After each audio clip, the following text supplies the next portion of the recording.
আসলে মাহফিলে যতগুলো না মানুষ হয় তার চেয়ে বেশি ক্যামেরাম্যান। আসতে সমস্যাটা হলো কি, ইউটিউব থেকে আপনি কিছু টাকা ইনকাম করে পরিবারকে খাওয়াবেন, সেটা যদি হালাল পথে হয় তাহলে কোনো সমস্যা নাই।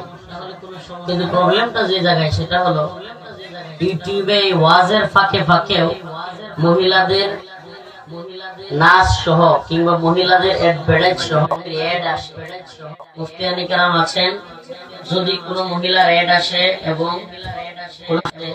তাহলে সেই বিজ্ঞাপন সেই ওয়াজের ভিডিওর ইনকামও হালাল হবে না।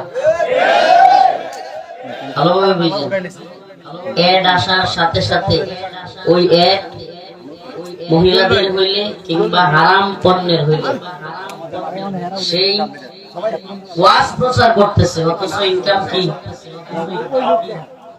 হারাম। খুব ভালোভাবে বুঝলেন।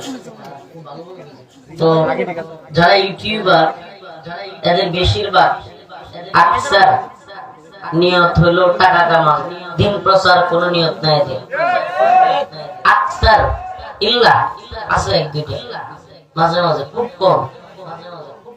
আমি এই জন্য মাঝে মাঝে বিভিন্ন প্রোগ্রামে বলি যে মনে করেন ঘর বানাচ্ছেন, কি করতেছেন? ঘর বানাইলেন, জানলা রাখলেন, জানলা রাখলেন, নিয়ত করলেন বাতাস খাবেন। বাতাস খাওয়ার নিয়ত করলে জানলা রাখলে সওয়াব পাবেন। কিন্তু যদি নিয়ত করেন, এক ব্যক্তি নিয়ত করলো যে আমি জানলা রাখতেছি করে বাতাস খাবো, কি করব? আরেক ব্যক্তি নিয়ত করলো আমি জানলা রাখতেছি আজানের শব্দ ফজরের সময় আমার কানে আসবে, আমি ঘুম থেকে উঠে নামাজ আদায় করব।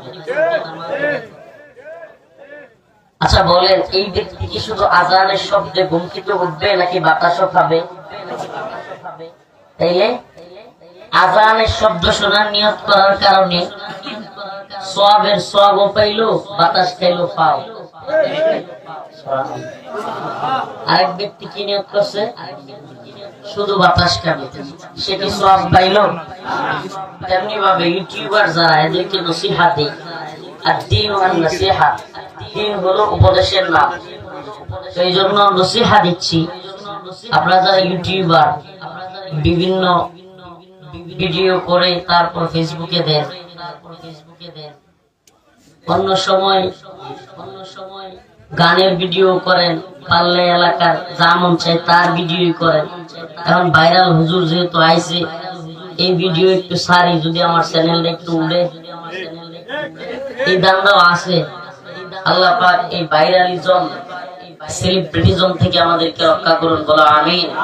নিয়তের কারণে সওয়াবও পাওয়া যায়, বাতাসও পাওয়া যায়। তো আপনাদের নিয়ত যদি হয় দিন প্রচার, কি নিয়ত? বলেন, দিন প্রচারের নিয়তে ভিডিও করে ছাড়লেন, ইনকামও আসলো, সবের অধিকারী হয়ে গেলেন, আবার কি হলো? ইনকামও আসলো। আর যদি নিয়ত থাকে খালি ইনকামের ধান্দা, দিন শেষে হালাল হারাম কিছু থাকবে না, যেমনে মন চায় ভিডিও করো, যেমনে মন চায় ছাড়ো, হুজুরের থাম্বনেল যেটা মন চায় এটা দাও, হুজুরের ভাষায় দাও, হুজুর বিপদে বললে আমার, মাহফিল কর্তৃপক্ষ বিপদে বললে আমার, আমি তো ভিডিও করে ইনকাম করেই ফেলছি। তো এই চিন্তা চেতনা থেকে আমাদেরকে বের হয়ে আসা উচিত। কি কর? প্রবলেমটা কোথায় জানেন? নসিহত আমরা করি এই জন্য যে আপনারা ঠিক হয়ে যাবেন। বাস্তবতা কি? দিনের উদ্দেশ্যে এই 50,000 60,000, এখানে অনেক ক্যামেরা আছে যেগুলোর দাম প্রায় 1 লাখ, ঠিক না? 1.5 লাখও আছে। এই 1.5 লাখ টাকা দিয়ে দিন প্রচার, শুধু টাকা যদি না আসতো ক্যামেরা একটাও খুঁজে পাইতাম। খুব খুশি না?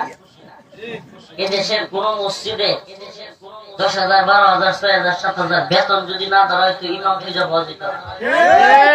এদেশের কোন মঞ্চে বক্তা খুঁজে পাওয়া যেত না যদি হাদিয়া তোফা না দেওয়া হইতো।